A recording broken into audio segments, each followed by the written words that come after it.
नमस्कार, मैं शेखर त्रिवेदी। किसी भी बाहरी शक्ति को धनबल के जरिए कोई बाहरी शक्तियां अपने देश को प्रभावित ना कर सकें, इसके लिए सरकार ने सख्त कानून की तैयारी की। देश विरोधी ताकतों को ईंधन की सप्लाई ना होने पाए, इसके लिए सरकारें काफी सतर्क रहती हैं और भारत में भी समय समय पर कानून में संशोधन करके कानून बनाकर विदेशी धन को शरारती तत्वों तक पहुंचने से रोकने में पूरी सफलता नहीं मिली।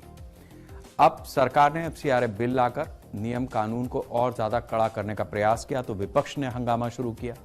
फिलहाल सरकार ने मॉनसून सत्र में बिल को पेश करने के बाद हंगामे को देखते हुए इसे संयुक्त संसदीय समिति के पास भेज दिया है। अब इस समिति के जरिए बहुत कुछ तय होगा।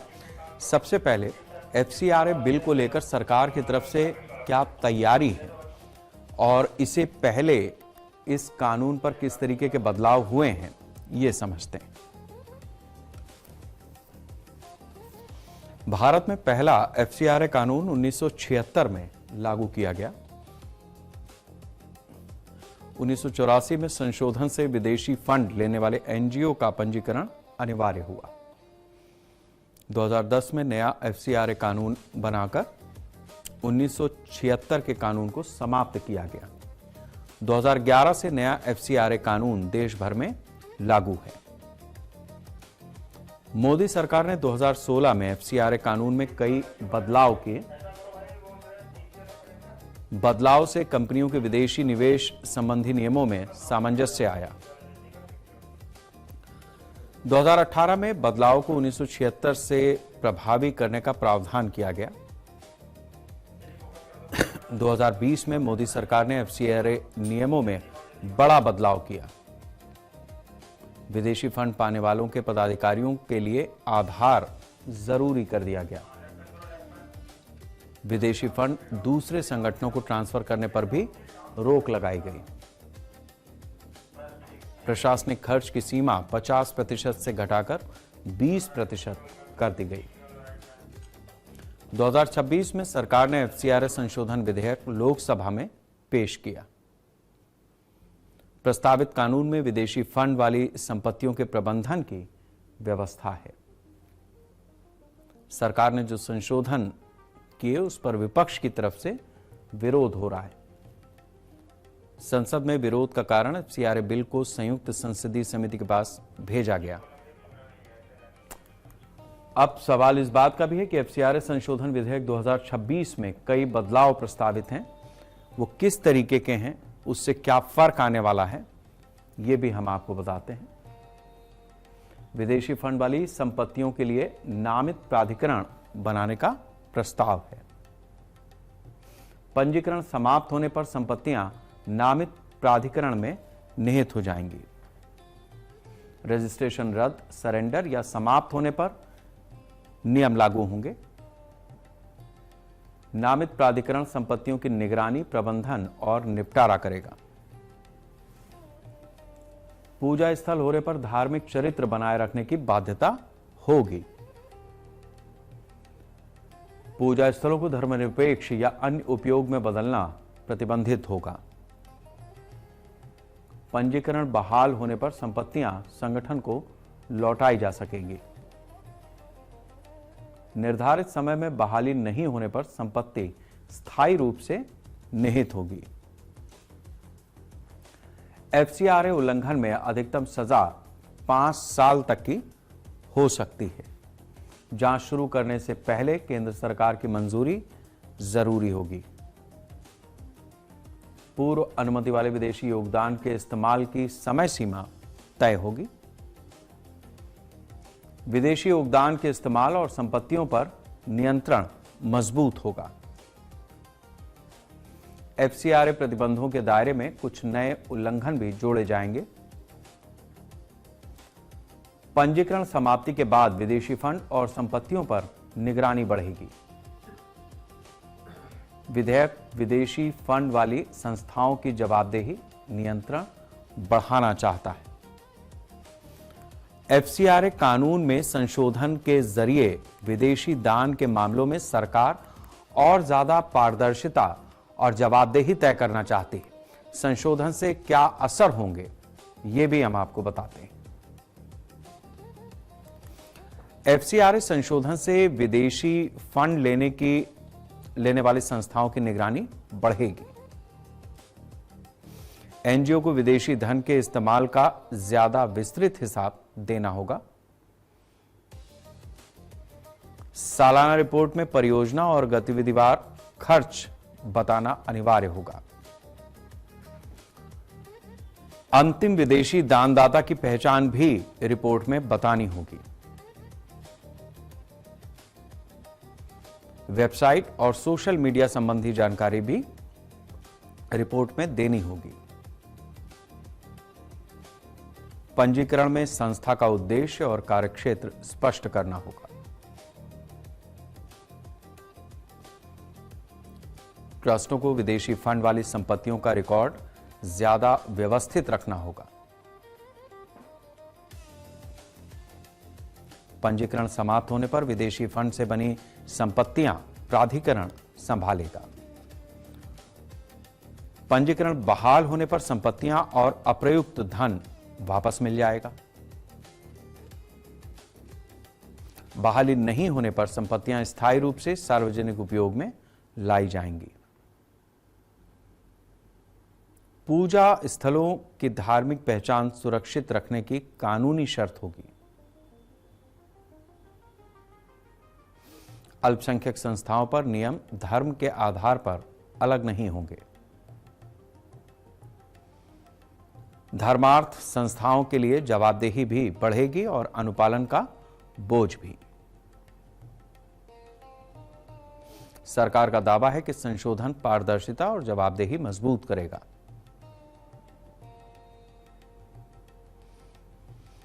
गृह मंत्रालय और एफसीआरए पोर्टल की तरफ से कुछ आंकड़े भी सामने आए हैं, जिसमें 2000 से 2025 तक विदेशी अंशदान को लेकर आंकड़े जारी किए गए हैं।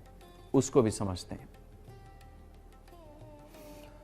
2000-2001 में विदेशी अंशदान करीब 4535 करोड़ रुपए था। 2005-06 में विदेशी अंशदान बढ़कर 7878 करोड़ रुपया हो गया। 2010-11 में विदेशी अंशदान करीब 10,334 करोड़ रुपए दर्ज हुआ। 2011-12 में विदेशी अंशदान बढ़कर 11,546 करोड़ रुपए हुआ। 2012-13 में 11,500 करोड़ रुपए के आसपास यह अंशदान गया। 2015-16 में विदेशी अंशदान बढ़कर 17,773 करोड़ रुपया हो गया। 2016-17 में विदेशी अंशदान घटकर 15,000 करोड़ रुपए रह गया।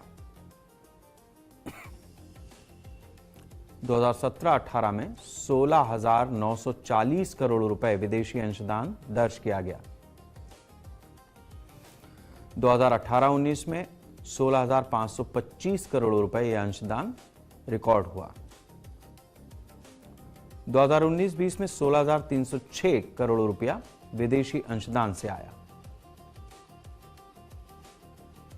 2020-21 में 17,059 करोड़ रुपया विदेशी अंशदान रहा। 2021-22 में 22,085 करोड़ रुपये तक ये विदेशी अंशदान पहुंचा। 22-23 में 17,000 करोड़ रुपए से ज्यादा का विदेशी अंशदान रहा। 2023-24 में विदेशी अंशदान फिर से बढ़कर 20,000 करोड़ के पास पहुंच गया। 2024-25 में विदेशी अंशदान 22,963 करोड़ रुपए रहा। 2 दशक में विदेशी अंशदान 4,535 से बढ़कर 22,963 करोड़ रुपया पहुंच गया। तो इस लिहाज से जिस तरीके से ये अंशदान बढ़ता जा रहा है, सरकार की चिंता है कि इसका इस्तेमाल जिस उद्देश्य के लिए होना है वहीं पर हो। एफसीआरए को लेकर विपक्ष इसे अल्पसंख्यक और एनजीओ विरोधी बता रहा है। ऐसा क्यों है, ये भी हम आपको बताते हैं। विदेशी फंड पाने वाले अल्पसंख्यक संस्थानों पर निगरानी बढ़ने की आशंका है। एनजीओ का एफसीआरए रद्द हुआ तो संपत्तियों पर सरकारी नियंत्रण होगा। स्कूल, अस्पताल और धार्मिक संस्थानों की संपत्ति प्रभावित होने की चिंता है। सरकार को एनजीओ संपत्तियों पर व्यापक अधिकार मिलने का भी आरोप लगाया जा रहा है। एफसीआरए लाइसेंस रद्द होने पर संपत्ति जब्त होने का डर सता रहा है। धार्मिक और सामाजिक संस्थाओं की स्वायत्तता प्रभावित होने की आशंका है। अल्पसंख्यक संस्थानों को चुनिंदा तरीके से निशाना बनाने का भी आरोप है। विदेशी चंदे पर सख्त नियमों से छोटे एनजीओ प्रभावित होने की आशंका है। पंजीकरण नवीनीकरण में देर से संस्थाओं के अधिकार खत्म होने की भी आशंका है। एनजीओ के कामकाज में सरकारी दखल बढ़ने से विपक्ष अपनी आपत्ति जता रहा है। सिविल सोसाइटी की स्वतंत्रता सीमित होने की आशंका भी विपक्ष की चिंताओं में है। विदेशी फंडिंग पर अतिरिक्त अनुपालन से संस्थाओं पर बोझ बढ़ेगा। सरकार को जांच और कार्रवाई में ज्यादा शक्ति मिलने का आरोप है। विपक्ष एफसीआरए को एनजीओ पर नियंत्रण मजबूत करने वाला कानून मान रहा है। विपक्ष का आरोप है कि एफसीआरए कानून का असर अल्पसंख्यक संस्थाओं पर पड़ेगा। जिस तरीके से हमारे देश में अलग अलग संस्थाएं एनजीओ के माध्यम से अपनी गतिविधियों को आगे बढ़ाती हैं, उनके पास विदेशों से उन कामों को आगे बढ़ाने के लिए चंदा आता है। उस चंदे का इस्तेमाल कई बार ऐसा लगता है या हुआ है जिसमें कई ऐसी गतिविधियां जो देश हित में नहीं हैं वहां पर भी प्रयोग किया जा रहा है। सरकार इसी चीज को अपने नियंत्रण में लेना चाहती है या कम से कम उस चीज को लेकर पारदर्शिता चाहती है जिस पर बाकी किसी को आपत्ति हो या ना हो। हमारे देश में विपक्ष को इस पर खासी आपत्ति है और इसी आपत्ति के मद्देनजर सरकार ने इसे ज्वाइंट पार्लियामेंट्री कमेटी के पास भेजा है ताकि सभी दल उस पर एक राय हो सकें। प्रदेश में बिजली उत्पादन के क्षेत्र में जबरदस्त बढ़ोतरी हुई है। बीते 12 साल में यूपी में रिकॉर्ड स्तर पर बिजली का उत्पादन हुआ है। एक समय जो उत्तर प्रदेश काफी पिछड़ा था ऊर्जा के मामले में, अब वहां नए कीर्तिमान स्थापित हो रहे हैं। किस तरह से बिजली के आंकड़े उत्तर प्रदेश की इस ग्रोथ को बता रहे हैं, सबसे पहले उस पर एक नजर डालते हैं।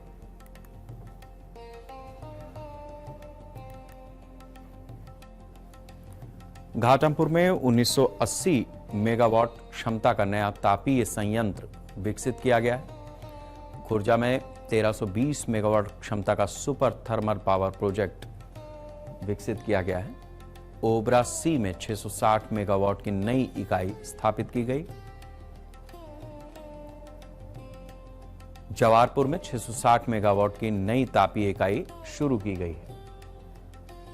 पनकी में 660 मेगावाट क्षमता की नई इकाई स्थापित की गई है।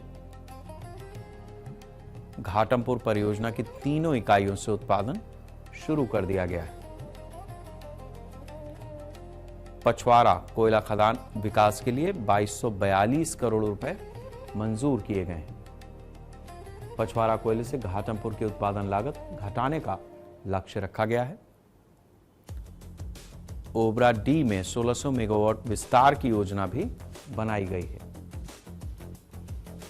अनपरा ई में 1600 मेगावाट क्षमता की विस्तार योजना बनाई गई है। मेजा परियोजना में 1920 मेगावाट क्षमता विस्तार प्रस्तावित किया गया। बुंदेलखंड में 3565 मेगावाट क्षमता वाले सौर पार्क स्वीकृत हुए हैं। 2028 तक 14 गीगावाट उपयोगिता की आवश्यकता बांधों और जलाशयों पर फ्लोटिंग सोलर परियोजनाएं बढ़ाने का फैसला किया गया है। रूफटॉप सोलर और कुसुम योजना से नवीनीकरण उत्पादन भी बढ़ाया गया। उत्तर प्रदेश में 2014-15 में 1 लाख मिलियन यूनिट बिजली उत्पादन होता था, जो 2025-26 में 2 लाख मिलियन यूनिट तक पहुंच गया है। सरकार ने इस लक्ष्य को कैसे हासिल किया, ये समझना भी जरूरी है। नई तापीय परियोजनाओं से राज्य की उत्पादन क्षमता लगातार बढ़ाई गई। घाटमपुर और खुर्जा जैसी बड़ी परियोजनाएं उत्पादन से जुड़ी। ओबरा में नई तापीय इकाइयों से अतिरिक्त बिजली उत्पादन किया गया। पुरानी बिजली परियोजनाओं के आधुनिकीकरण से उत्पादन क्षमता भी बढ़ाई गई। कोयले की उपलब्धता सुनिश्चित करने से तापीय संयंत्रों के संचालन सुधरा है। सौर ऊर्जा परियोजनाओं का बड़े पैमाने पर विस्तार किया गया। बुंदेलखंड में बड़े सौर पार्क विकसित करने की प्रक्रिया आगे बढ़ी है। रूफटॉप सोलर से विकेंद्रीकृत बिजली उत्पादन को भी बढ़ावा मिला है। कुसुम योजना से कृषि क्षेत्र में सौर बिजली उत्पादन बढ़ाया गया। जलाशयों पर फ्लोटिंग सोलर परियोजनाओं को भी बढ़ावा दिया गया है। निजी निवेश के जरिए नई बिजली परियोजनाओं को तेजी मिली है। पारेषण नेटवर्क मजबूत होने से बिजली संयंत्रों की क्षमता भी बढ़ी है। बिजली खरीद और उत्पादन की दीर्घकालिक योजना बेहतर बनाई गई। नवीनीकरण ऊर्जा को राज्य के ऊर्जा मिश्रण में लगातार बढ़ाया गया है। मांग बढ़ने के साथ उत्पादन क्षमता विस्तार पर लगातार जोर दिया गया। उत्तर प्रदेश में बीते 10 साल के आंकड़ों समझते हैं कि किस तरीके से उत्तर प्रदेश में बिजली का उत्पादन बढ़ाया गया है। 2014-15 में 1,14,944 मिलियन यूनिट बिजली का उत्पादन हुआ। 2015-16 में बिजली उत्पादन बढ़कर 1,20,743 मिलियन यूनिट हो गया। 2016-17 में 1,25,808 मिलियन यूनिट तक बिजली उत्पादन पहुंचा। 2017-18 में उत्पादन बढ़कर 1,32,102 मिलियन यूनिट दर्ज किया गया। 2018-19 में 1,41,745 मिलियन यूनिट तक बिजली उत्पादन पहुंचा। 2019-20 में बिजली उत्पादन बढ़कर 1,50,092 मिलियन यूनिट हुआ। 2020-21 में उत्पादन घटकर 1,40,778 मिलियन यूनिट दर्ज हुआ। 2021-22 में बिजली उत्पादन बढ़कर 1,51,741 मिलियन यूनिट हुआ। 2022-23 में 1,59,418 मिलियन यूनिट। 2023-24 में 1,65,793 मिलियन यूनिट दर्ज की गई। 2024-25 में बिजली उत्पादन बढ़ा और 1,72,324 मिलियन यूनिट तक पहुंच गया। 2025-26 में 1,77,000 मिलियन यूनिट तक बिजली उत्पादन पहुंचा है।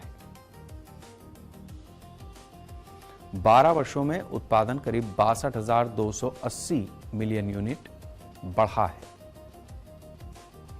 2014-15 से 2025-26 तक लगभग 54% की वृद्धि हुई है उत्पादन में। बिजली उत्पादन बढ़ने से तापीय नवीनीकरण परियोजनाओं का योगदान अहम है। यूपी में बिजली की जरूरत और उपलब्धता के आंकड़े भी समझना जरूरी है। 2014-15 से लेकर 25-26 तक किस तरीके से डिमांड और सप्लाई में अंतर आया है, ये भी हम आपको बताते हैं।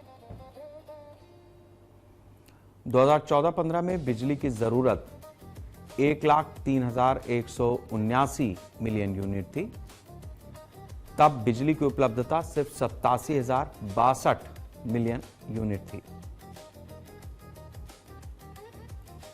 यानी उस समय 16,117 मिलियन यूनिट बिजली की कमी थी उत्तर प्रदेश में।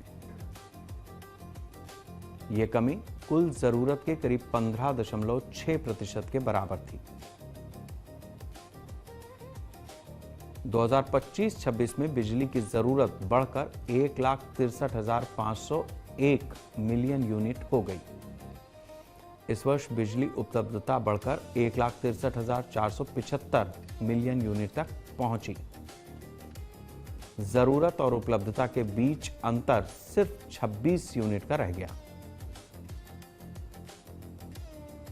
यानी 2025-26 में जरूरत का लगभग पूरा हिस्सा उत्तर प्रदेश ने उपलब्ध करा लिया। 12 वर्षों में बिजली की जरूरत करीब 58% बढ़ी है। उपलब्धता के इसी अवधि के दौरान करीब 88% की वृद्धि भी हुई। बिजली उपलब्धता बढ़ने से मांग और आपूर्ति का अंतर भी घटा है। 2014-15 में घाटा था, 2025-26 में स्थिति संतुलित है। उत्पादन क्षमता विस्तार से बिजली आपूर्ति मजबूत करने में मदद मिली है। पारेषण और वितरण नेटवर्क मजबूत होने से आपूर्ति बेहतर हुई है। बढ़ती मांग के बावजूद बिजली संकट खत्म करने में सफलता मिली है। इस लिहाज से उत्तर प्रदेश ने ऊर्जा के क्षेत्र में एक नया मुकाम तय किया है। करीब 12 साल में कुल मांग से ज्यादा बिजली का उत्पादन करने लगा है। क्या सरप्लस बिजली भविष्य में औद्योगिक निवेश बढ़ाने का आधार बन सकती है? सरप्लस बिजली उद्योगों को निर्बाध आपूर्ति का भरोसा दे सकती है। बिजली उपलब्धता निवेशकों के लिए बड़ा आकर्षण भी बन सकती है। लगातार बिजली मिलने से उद्योगों की उत्पादन लागत कम होगी। बिजली कटौती घटने से उत्पादन में होने वाला नुकसान भी कम हो जाएगा। बड़े उद्योगों को भारी बिजली जरूरत पूरी करने में सुविधा मिलेगी। डेटा सेंटर जैसे बिजली आधारित उद्योग भी यूपी में आकर्षित होंगे। इलेक्ट्रॉनिक्स और सेमीकंडक्टर उद्योगों को स्थिर बिजली की जरूरत होती है। इस लिहाज से यह उत्पादन महत्वपूर्ण है। औद्योगिक क्लस्टर्स में अलग फीडर निवेशकों का भरोसा बढ़ाएंगे। सरप्लस बिजली नए औद्योगिक क्षेत्रों के विस्तार में मदद करेगी। बिजली उपलब्धता से निवेश प्रस्तावों को जमीन पर उतारना आसान होगा। सस्ती बिजली उद्योगों की प्रतिस्पर्धात्मक क्षमता को मजबूत कर सकती है। बिजली उत्पादन बढ़ने से पावर इंटेंसिव उद्योगों को ज्यादा फायदा होगा। ट्रांसमिशन नेटवर्क मजबूत करना सरप्लस बिजली का पूरा लाभ देगा। बिजली सप्लाई बेहतर होने से रोजगार उत्पादन दोनों बढ़ेंगे। सरप्लस बिजली यूपी को निवेश के लिए मजबूत आधार दे सकती है। तो इस लिहाज से उत्तर प्रदेश की जो ऊर्जा जरूरतें हैं, चाहे वो डोमेस्टिक हो चाहे कॉमर्शियल हो, दोनों ही जगहों पर उत्तर प्रदेश ने अपना एक लक्ष्य बनाया और पिछले 10 साल में उसको इस तरह से मेंटेन किया जिससे आज हम जितना उत्पादन हो रहा है, जितनी मांग है, उतने ही उत्पादन के आसपास आकर के उत्तर प्रदेश खड़ा हो गया। इसमें डोमेस्टिक और कॉमर्शियल दोनों बिजली समाहित हैं। इस लिहाज से आने वाले समय में उत्तर प्रदेश सरप्लस बिजली बना पाएगा, जिससे उसे बिजली विभाग जो लगातार अपने आप को घाटे में दिखाता रहा है, वो भी उबर कर और फायदे में आ पाएगा। जिस तरीके की स्थितियां फिलहाल उत्तर प्रदेश में बनी है, जिस तरीके से देश ये चाह रहा है कि हम 5 ट्रिलियन की इकोनॉमी हो जाएं, उत्तर प्रदेश ने अपना हिस्सा 1 ट्रिलियन इकोनॉमी के लिहाज से तय किया है। उसमें सबसे ज्यादा जरूरी अगर कोई बात है तो वो है ऊर्जा की, बिजली की। तो नए कल कारखाने अगर लगने हैं या जो पुराने चल रहे हैं उनकी क्षमता बढ़नी है, तो फिर ये विद्युत उत्पादन काफ़ी महत्वपूर्ण है। आपको उस खबर की तरफ ले चल रहे हैं जो देश के लिए चिंताजनक है। देश के हिमालयी क्षेत्रों में वन छतरी घटने से कई पहाड़ों पर प्रलय आ रही है। हिमालय में घटती फॉरेस्ट कैनोपी यानी वन की छतरी से पहाड़ दरक रहे हैं। राष्ट्रीय प्रौद्योगिकी संस्थान राउरकेला की तरफ से एक रिपोर्ट जारी की गई है जिसमें कई चौंकाने वाले आंकड़े हैं। उत्तराखंड में जोशीमठ और आसपास के इलाकों में प्राकृतिक आपदा 25 साल में वन छतरी में करीबन 25% से अधिक की कमी पाई गई है। हिमालय क्षेत्र में वन छतरी घटने से पहाड़ दरकने लगे हैं। ये किस तरीके से होता है इसको हम आपको डिटेल्स में बताते हैं। हिमालय में वन छतरी घटने से पहाड़ों की स्थिरता प्रभावित हुई है। पेड़ों की जड़ें मिट्टी को बांधकर ढलानों को मजबूत रखती हैं। वन आवरण घटने से मिट्टी का कटाव तेजी से बढ़ा है। बारिश का पानी सीधे ढलान में पहुंचकर कमजोरी बढ़ा देता है। कमजोर ढलानों पर भूस्खलन और पहाड़ दरकने का खतरा लगातार बना रहता है। जोशीमठ और आसपास के इलाकों पर विशेष चिंता जताई गई है इस रिपोर्ट में। हिमालयी ढलानों पर मानवीय गतिविधियों का दबाव लगातार बढ़ा है। सड़क निर्माण से पहाड़ी ढलानों की प्राकृतिक संरचना भी प्रभावित हुई है। अनियोजित निर्माण से पहाड़ी क्षेत्रों की संवेदनशीलता और बढ़ गई है। वनस्पति घटने से ढलान की जल धारण क्षमता भी प्रभावित हुई है। जड़ों का कमजोर होना मिट्टी की पकड़ को कमजोर करता है। वन छतरी घटने से सतही बहाव बढ़ने की आशंका बनी रहती है। तेज बारिश कमजोर ढलानों को अचानक अस्थिर कर सकती है। जलवायु परिवर्तन से हिमालयी क्षेत्रों में जोखिम बढ़ गया है। भूस्खलन से सड़कें और पुल सबसे ज्यादा प्रभावित होते हैं। पहाड़ दरकने से गांव का संपर्क टूटने का भी खतरा बढ़ता है।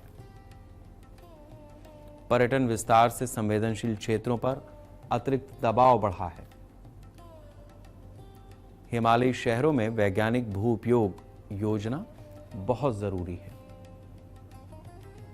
वन संरक्षण से ढलानों की प्राकृतिक मजबूती बनाए रखना जरूरी हुआ है। हिमालय बचाने के लिए विकास और पर्यावरण में संतुलन जरूरी है। हिमालय में घटती वन छतरी पहाड़ों की स्थिरता को कितना प्रभावित कर रही है, यह भी समझने की जरूरत है। घटती वन छतरी पहाड़ी ढलानों की प्राकृतिक मजबूती को कमजोर करती है। पेड़ों की जड़ें मिट्टी को बांधकर ढलानों को स्थिर रखती हैं। वन घटने से मिट्टी का कटाव तेजी से होने लगता है, जिसकी वजह से जब आप सड़क पर जा रहे होते हैं अचानक पहाड़ गिरकर रास्ते पे आ जाता है। जड़ों की पकड़ कमजोर होने से भूस्खलन का खतरा लगातार बढ़ा है। वनस्पति वर्षा जल से सीधे बहाव को नियंत्रित करने में मददगार होती है। वन छतरी घटने से ढलानों में पानी तेजी से पहुंचता है। ज्यादा पानी मिट्टी के भीतर दबाव बढ़ाकर अस्थिरता को बढ़ा देता है। घने जंगल ढलानों में पानी का संतुलन बनाए रखते हैं। वनस्पति हटने पर बारिश के दौरान मिट्टी जल्दी संतृप्त होती है यानी फूल जाती है और उसके बाद अपनी जगह छोड़ती है। कमजोर मिट्टी भारी बारिश में आसानी से इसीलिए खिसक जाती है। हिमालय की कमजोर भूगर्भीय संरचना खतरा और बढ़ा रही है। सड़क निर्माण और कटान से वन आवरण प्रभावित होते हैं। निर्माण गतिविधियां प्राकृतिक जल निकासी व्यवस्था को भी बदल देती हैं। वन संरक्षण भूस्खलन जोखिम घटाने का महत्वपूर्ण उपाय है। हिमालय में वन बहाली से ढलानों की स्थिरता बढ़ेगी। हाल के दिनों में कई घटनाएं हुई हैं। 4 राज्यों में 2187 वर्ग किलोमीटर वन छतरी घटने की वजह क्या है? जिस वजह से ये हादसे हो रहे हैं उसका कारण भी जानना जरूरी है। सड़क निर्माण बड़े पैमाने पर हुआ है और सबसे पहले उसके लिए वन ही खत्म किए गए, यानी पेड़ों की कटाई हुई है। शहरों के विस्तार ने भी प्राकृतिक वन क्षेत्रों को प्रभावित किया है। अनियोजित निर्माण से वन भूमि पर लगातार दबाव बढ़ा है। जल विद्युत परियोजनाओं के लिए वन क्षेत्र प्रभावित हुए हैं।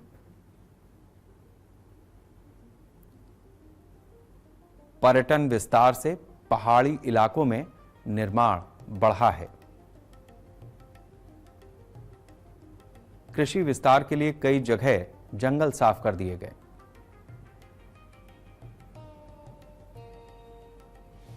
बागवानी विस्तार ने भी प्राकृतिक वनस्पति क्षेत्र को प्रभावित किया है।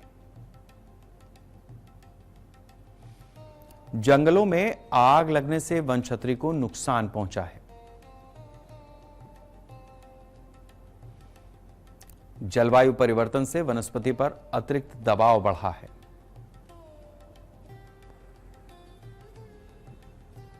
अत्यधिक बारिश और भूस्खलन की वजह से भी बहुत सारा वन क्षेत्र बह गया। अवैध कटाई ने कुछ क्षेत्रों में वन आवरण को घटा दिया है। चराई के बढ़ते दबाव से प्राकृतिक पुनर्जनन प्रभावित हुआ है। खनन और निर्माण गतिविधियों ने वन क्षेत्रों को नुकसान पहुंचाया है। शहरीकरण से पेड़ों की जड़ों और मिट्टी की पकड़ कमजोर हुई है। विकास परियोजनाओं ने हिमालयी पारिस्थितिकी पर दबाव बढ़ाया है।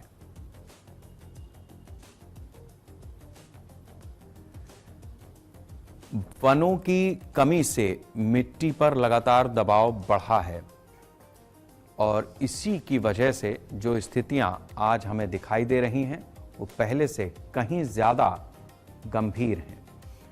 पेड़ बारिश का पानी रोककर मिट्टी में अचानक नहीं पहुंचने देते। पत्तियां बारिश की बूंदों को रोककर उनका प्रभाव कम करती हैं। वनस्पति मिट्टी से पानी खींचकर बाष्पोत्सर्जन के जरिए बाहर निकलती है। पेड़ों की कमी से मिट्टी में पानी तेजी से पहुंचता है। जड़ों की कमी से मिट्टी की जल धारण क्षमता प्रभावित होती है। ज्यादा पानी मिट्टी के खाली स्थानों पर जमा होने लगता है।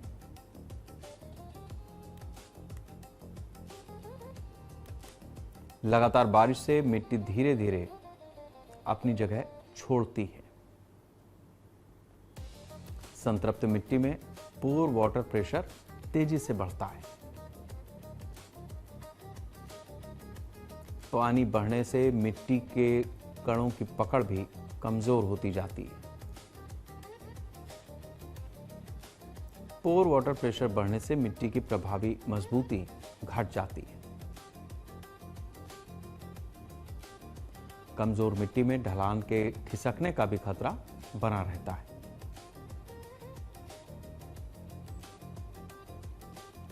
जड़ें मिट्टी को बांधकर पानी के दबाव का असर घटाती हैं। वनस्पति सतही बहाव रोककर मिट्टी का कटाव भी घटा देती है। जंगल घटने पर बारिश का पानी तेजी से ढलान पर बहता है। यही प्रक्रिया भूस्खलन और पहाड़ दरकने का खतरा बढ़ा देती है। बांध, सुरंग और जल विद्युत परियोजनाएं पहाड़ों पर कितना दबाव डालती हैं, ये भी समझना जरूरी है। सुरंग खोदने से पहाड़ की प्राकृतिक चट्टानी संरचना प्रभावित होती है। ब्लास्टिंग से आसपास की चट्टानों में दरारें बढ़ जाती हैं। सुरंग निर्माण से भूमिगत जल प्रवाह का रास्ता बदल जाता है। पानी का रिसाव ढलानों की स्थिरता को कमजोर कर देता है। बांध बनने से नदी का प्राकृतिक प्रवाह प्रभावित होता है। जलाशयों का दबाव आसपास की ढलानों पर भी असर डालता है। जलाशय का जलस्तर बदलने से ढलान अस्थिर हो जाती है। परियोजनाओं के लिए सड़कें बनाने से पहाड़ काटने पड़ते हैं। पहाड़ काटने से कमजोर ढलानों पर भूस्खलन का खतरा भी बढ़ जाता है। जल विद्युत परियोजनाओं से भी वन क्षेत्र को नुकसान होता है। जंगल घटने से मिट्टी की पकड़ कमजोर होती जाती है।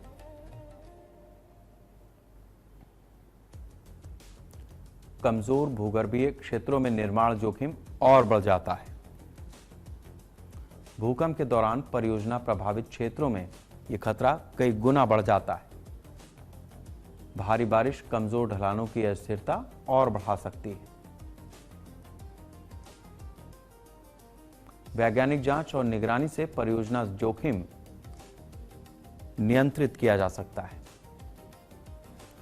अब सवाल इस बात का है कि वन छतरी बचाने के लिए सरकार कितनी प्रभावी योजनाएं लेकर के चल रही है, यह भी जानना जरूरी है। सरकार ने वन संरक्षण के साथ बड़े पैमाने पर पौधारोपण किया है। ग्रीन इंडिया मिशन वन आवरण बढ़ाने की प्रमुख योजना है। कैंपा फंड से क्षतिपूरक वनीकरण और पुनर्वनीकरण को भी बढ़ावा दिया जा रहा है। वन क्षेत्रों की निगरानी अब टेक्नोलॉजी के जरिए मजबूत की जा रही है। वन अग्नि प्रबंधन पर भी सरकार ने विशेष जोर दिया है। स्थानीय समुदायों की भागीदारी से संरक्षण के प्रयास मजबूत किए गए। वन बहाली में स्थानीय प्रजातियों को प्राथमिकता दी जा रही है। सिर्फ पौधारोपण से वन छतरी बचाने का लक्ष्य पूरा नहीं होगा। पुराने जंगल बचाए गए तभी यह काम आगे बढ़ जाएगा। सड़क निर्माण में पेड़ों की कटाई को रोकना एक बड़ी चुनौती है। जल विद्युत परियोजनाओं में वन क्षति नियंत्रित करना भी जरूरी है। अवैध कटाई रोकने की निगरानी और सख्त किए जाने की जरूरत है। जलवायु परिवर्तन वन संरक्षण की मौजूदा रणनीति को चुनौती देता है। जमीनी स्तर पर योजनाओं का प्रभाव अलग अलग दिखाई देता है। रणनीति प्रभावी बनाने को लेकर संरक्षण और विकास में संतुलन जरूरी है। इसमें कोई दो राय नहीं है कि हमारा भारत प्राकृतिक संपदा से भरपूर रहा है, लेकिन जैसे जैसे हम विकास कर रहे हैं, जैसे जैसे हम शहरीकरण को बढ़ावा दे रहे हैं, वैसे वैसे कुछ नुकसान भी हम अपना ही कर रहे हैं। और इसका सबसे ज्यादा प्रभाव हमें उन क्षेत्रों में दिखाई देता है जो अति संवेदनशील श्रेणी में आते हैं, यानी हिमालयी पहाड़ी क्षेत्र। जरूरी है कि हम ऐसे विकास को, ऐसी गतिविधियों को नियंत्रित करें और साथ साथ ऐसे वैज्ञानिक अवसरों को बढ़ाएं जिससे हमारी प्रकृति भी संतुलित रहे और विकास की निरंतरता भी बनी रहे, ताकि इस राष्ट्र का वंदन होता रहे। वंदे राष्ट्र।